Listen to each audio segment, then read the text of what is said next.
Hi friends, ഇന്ന് നമുക്ക് നല്ലൊരു ബീഫ് ഫ്രൈ ഉണ്ടാക്കാം. അപ്പോൾ അധികം മസാലയൊന്നുമില്ലാതെ നമുക്കുണ്ടാക്കാം. അപ്പോൾ ഞാനിവിടെ ഇഞ്ചി 2 കഷ്ണം എടുത്തിട്ടുണ്ട്, വലിയ 2 കഷ്ണം ഇഞ്ചി.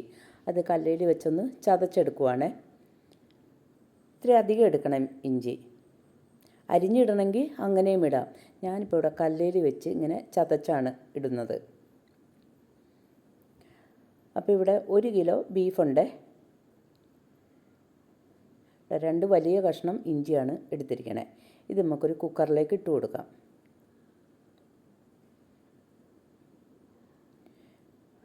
ഇനി നമുക്ക് കുറച്ച് വെളുത്തുള്ളി ഇത്തിരി അധികം എടുത്തിട്ടുണ്ട്. വെളുത്തുള്ളിയുടെ തുമ്പും കടയും കളഞ്ഞിട്ടാണ് എടുത്തിരിക്കണേ. ആ തൊണ്ട അതിൽ തന്നെ ഇരിപ്പുണ്ട്. അപ്പോൾ ആ തുമ്പും കടയും മാത്രം കത്തിക്ക് കണ്ടിച്ച് കളഞ്ഞ് എന്നിട്ടൊന്ന് ചതച്ചെടുക്കാം. അതും പതുക്കെ ഒന്ന് ചതച്ചിട്ട് കൊടുക്കാം. നല്ല പോലെ ചതക്കണേ. അപ്പോൾ ഇതും ഇനി നമുക്ക് കുക്കറിലേക്ക് കോരിയിടാം. ഇഞ്ചിയും വെളുത്തുള്ളിയും ചതച്ചെടുത്തിട്ടുണ്ട്.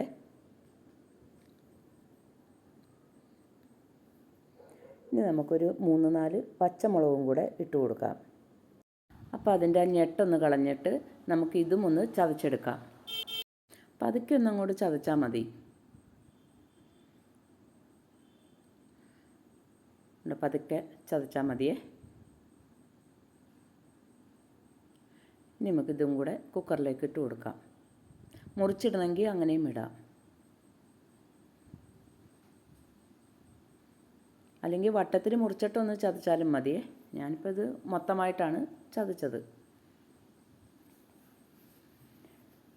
ഇനി നമുക്കിതിലേക്ക് ഒരല്പം കറിവേപ്പിലയും കൂടെ ഇട്ട് കൊടുക്കാം. കറിവേപ്പിലയും വേണമെങ്കിൽ കല്ലിൽ വെച്ചൊന്ന് ചതച്ചിടാം, അല്ലെങ്കിൽ കയ്യിലിട്ടൊന്ന് തിരുമ്മി അങ്ങോട്ട് ഇട്ട് കൊടുത്താൽ മതിയേ. ഞെരടി ഇട്ട് കൊടുക്കാം. ഇനി ഞാനിതിലേക്ക് ഒരല്പം കുരുമുളകും കൂടെ എടുക്കുന്നുണ്ട്. 1 സ്പൂൺ കുരുമുളക്, അതും കൂടെ പതുക്കെ ഒന്ന് ചതച്ചിട്ട് കൊടുക്കാം.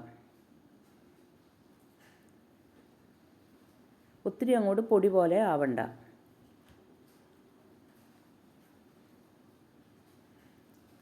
അപ്പോൾ മുളക് പൊടി കുറച്ചാണ് ഇടുന്നുള്ളൂ.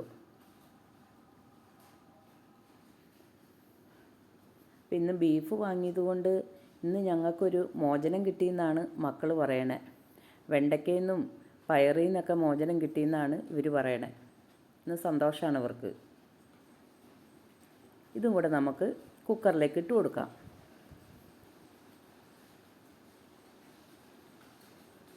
ഇനി നമുക്കൊരല്പം പെരിഞ്ജീരകവും കൂടെ ചതച്ചിട്ട് കൊടുക്കാം.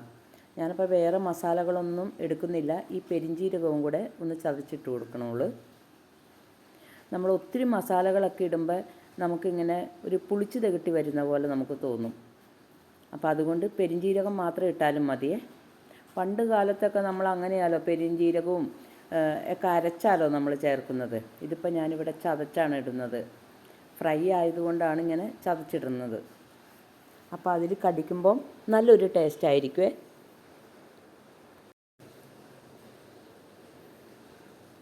ഇനി നമുക്ക് ഈ കഴുകി വെച്ചിരിക്കുന്ന ബീഫും കൂടെ ഇട്ട് കൊടുക്കാം.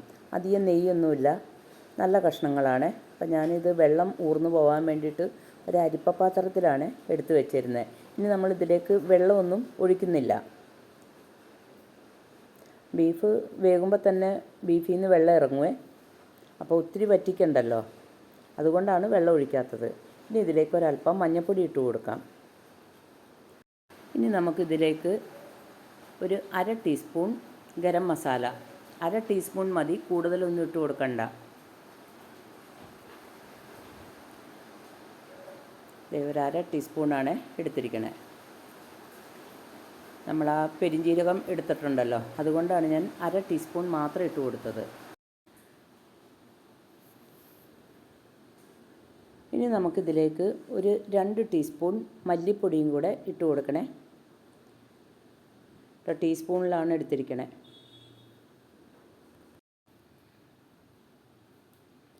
ഇനി ഇതിലേക്ക് ഉപ്പും കൂടെ ഇട്ട് കൊടുക്കാം.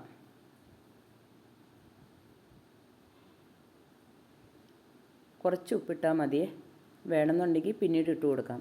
കല്ലുപ്പാണ് ഇട്ടേക്കണത്. കല്ലുപ്പിടുമ്പോൾ നമ്മളെപ്പോഴും ശ്രദ്ധിക്കണം, കുറച്ചിട്ടാൽ മതി. ഉപ്പ് പൊടി ഇടുന്ന പോലെ ഒത്തിരി ഇട്ട് കൊടുക്കണ്ട. ഇനി ഞാനിതിലേക്കൊരു 3-4 തക്കാളി ഇട്ട് കൊടുക്കുന്നുണ്ട്. ചെറിയ തക്കാളിയാണ്, നല്ലതുപോലെ പഴുത്ത തക്കാളി. ഇത് നമുക്കുണ്ടായതാണേ. ആ നാടൻ തക്കാളിയല്ല, ഇത്തിരി നീളത്തിലുള്ള തക്കാളിയാണ് ഇത്. നാടൻ തക്കാളിക്ക് ഇത്തിരി പുളി കൂടിപ്പോവും ഇട്ടിട്ടുണ്ടെങ്കിൽ. അതുകൊണ്ടാണ് ഞാനിപ്പോൾ ഇങ്ങനത്തെ തക്കാളി ഇട്ടത്. നല്ല മധുരമുണ്ട് ഇതിന്. ഇനി ഒരല്പം ചുവന്നുള്ളിയും കൂടെ ഇട്ട് കൊടുത്തിട്ടുണ്ട്. ഒരു പിടുത്തം ചുവന്നുള്ളി, അത് ഞാൻ കണ്ടിച്ചിട്ടൊന്നുമില്ല. ഒരു അരമുറി സവാള, അതും കൂടെ ഇട്ട് കൊടുക്കാം. അപ്പോൾ അത് ചെറുതാക്കി അരിഞ്ഞിട്ട് അങ്ങോട്ട് ഇട്ടാൽ മതിയേ.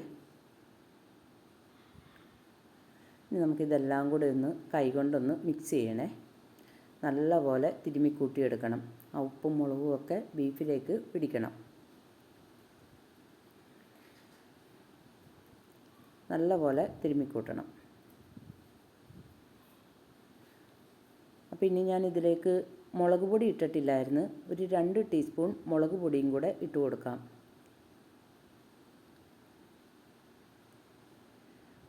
എരിവുള്ള മുളക് പൊടിയാണ്. അതും കൂടെ ഇട്ട് നല്ലപോലെ തിരുമ്മിക്കൂട്ടിയെടുക്കണേ. ഒന്നും കൂടെ വെള്ളമൊന്നും ഒഴിക്കണ്ട, ബീഫിൽ നിന്ന് തന്നെ വെള്ളം ഇറങ്ങിക്കോളും.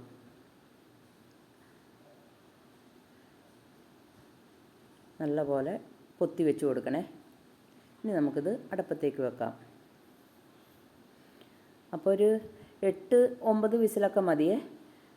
കാരണം കുക്കറിൻ്റെയും ബീഫിൻ്റെ വേവിൻ്റെയൊക്കെ അനുസരിച്ചിട്ടിരിക്കുവേ ഇതിൻ്റെ വേവ്.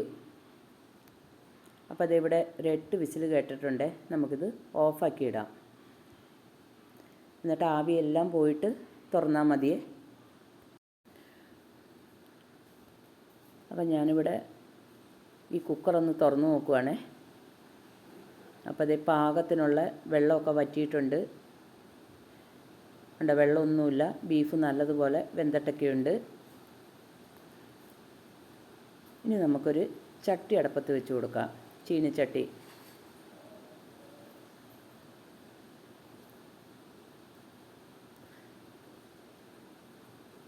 അപ്പോൾ ഞാൻ ഒരു മുറി തേങ്ങ കൊത്തിയെടുത്തിട്ടുണ്ട്. കനം കുറച്ച് നീളത്തിലരിഞ്ഞാണ് എടുത്തിരിക്കണേ.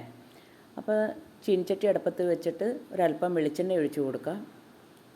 എണ്ണ നല്ലതുപോലെ ചൂടാവട്ടെ. എണ്ണ ചൂടാകുമ്പോഴത്തേനും ഈ കൊത്തി വെച്ചിരിക്കുന്ന തേങ്ങയും കൂടെ ഇട്ട് കൊടുക്കാം. കനം കുറച്ചാണ് അരിഞ്ഞിരിക്കണേ. ഈ തേങ്ങ നല്ലതുപോലെ ഒന്ന് മൂത്ത് കിട്ടട്ടെ. അപ്പോൾ ഇതിലേക്ക് നമുക്കൊരല്പം ഉപ്പിട്ട് കൊടുക്കാം. ആ തേങ്ങയിലേക്ക് ആ ഉപ്പൊക്കെ ഒന്ന് പിടിക്കും അങ്ങനെ ഇട്ട് കൊടുക്കുമ്പോൾ. കുറച്ചിട്ട് കൊടുത്താൽ മതി. അത് ഞാൻ ഉപ്പ് പൊടിയാണ് ഇട്ട് കൊടുത്തിരിക്കണേ, കല്ലുപ്പല്ല. എന്നിട്ടൊന്ന് ഇളക്കി കൊടുക്കണേ.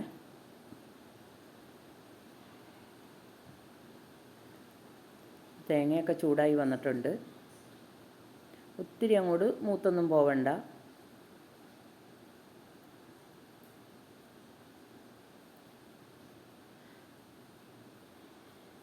അപ്പോൾ അത് തേങ്ങയൊക്കെ ഒരുമാതിരി മൂത്ത് വരുന്നുണ്ട്. അപ്പോൾ ഇതിലേക്ക് ഞാനൊരല്പം കറിവേപ്പിലയും കൂടി ഇട്ട് കൊടുത്തിട്ടുണ്ട്. കറിവേപ്പില ഇത്തിരി അധികം ഇടുന്നത് നല്ലതാണ്. മല്ലിയിലയൊന്നും ഇടുന്നില്ല, അതുകൊണ്ടാണ് കറിവേപ്പില കൂടുതലിട്ടത്.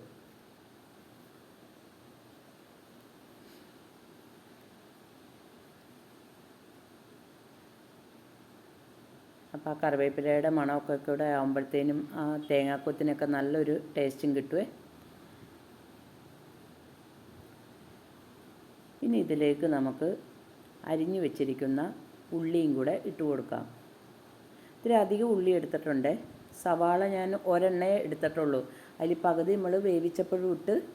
ഇനി നമുക്ക് ഇതിൻ്റെ കൂടെ തന്നെ പകുതി സവാളയും കൂടെ ഇട്ട് കൊടുക്കാം. ചെറിയ ഉള്ളി ഇത്തിരി അധികം എടുക്കണം. ഒരു മുറിയുടെ പകുതിയാണിത്, ഒരു സവാളയുടെ പകുതി മുറി. എന്നിട്ട് നല്ലപോലെ ഒന്ന് ഇളക്കി കൊടുക്കണം.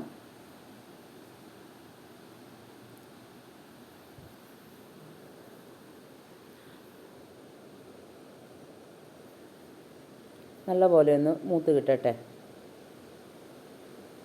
അപ്പോൾ ബീഫ് മേടിക്കുമ്പോൾ ഇങ്ങനെ എല്ലാവരും ഒന്ന് ഉണ്ടാക്കി നോക്കാൻ മറക്കരുത്. വീഡിയോ ഇഷ്ടപ്പെട്ടെങ്കിൽ.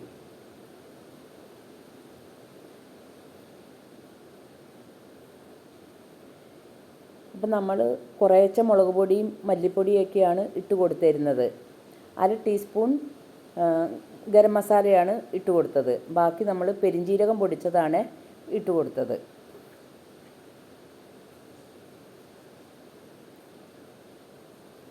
ആ ഉള്ളിയൊക്കെ ഒന്ന് മൂത്ത് കിട്ടണേ.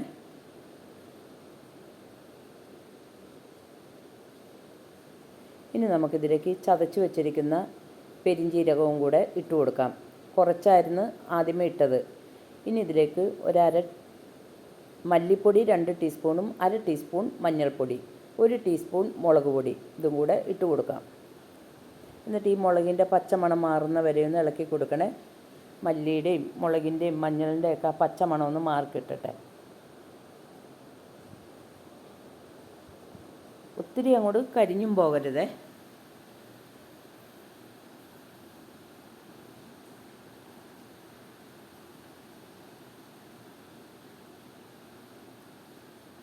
അപ്പോൾ ഇത് നമ്മുടെ മുളക് പൊടിയൊക്കെ മൂത്ത് കിട്ടിയിട്ടുണ്ട്. ഇനി നമുക്ക് ഇതിലേക്ക് വേവിച്ച് വെച്ചിരിക്കുന്ന ബീഫും കൂടെ ഇട്ട് കൊടുക്കാം. അപ്പം ഞാനിതിലേക്ക് മൊത്തമായിട്ട് കൊടുക്കുന്നില്ല, ബീഫ് ഇട്ട് കൊടുക്കണില്ല. പകുതി ഇട്ട് കൊടുക്കുന്നുള്ളൂ. പകുതി ഇവിടെ മാറ്റി വെച്ചിട്ടുണ്ട്. ഇനി ഇത് ചെറിയ തീയിൽ വേണേ മുരിച്ചെടുക്കാനായിട്ട്. തീ കുറച്ചിട്ട് കൊടുക്കണം. എന്നിട്ട് ആ ചെറു തീ കിടന്നത് മുരിഞ്ഞ് കിട്ടട്ടെ.